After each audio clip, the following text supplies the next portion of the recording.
Qui ci troviamo in Liguria, questa è un po' un'agricoltura cosiddetta eroica perché gli appezzamenti di terra sono divisi e in posti molto scoscesi. È un po' una caratteristica della Liguria, quella della frammentazione del territorio, dunque anche questo incide molto sui costi di produzione. Fatto tutto a mano, come vedete, cioè tutto viene svolto su questi terrazzi molto stretti in collina. Lei quanti olivi ha? Io ho circa 35 ettari di terreno. Come sta andando l'annata?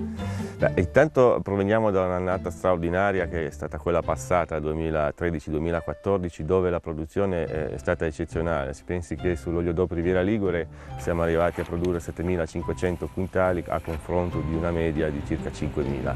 Quest'anno sicuramente la campagna sarà di livello inferiore. Non c'è pericolo che qualcuno magari quest'anno con una produzione inferiore compra un prodotto che non sia, diciamo, del posto? Innanzitutto alla base di un prodotto a denominazione di origine c'è l'albo degli oliveti, praticamente è il catalogo, il registro dove vengono registrati tutti i singoli appezzamenti. Parte una tracciabilità che accompagna il prodotto a partire dalla pianta fino ad arrivare alla singola bottiglia, che è poi sigillata con appunto un sigillo di garanzia numerato rilasciato dal consorzio di tutela. Per quanto riguarda l'annata è specificato chiaramente in etichetta l'annata di produzione. Il DOP deve avere dei parametri ben precisi. Quali sono?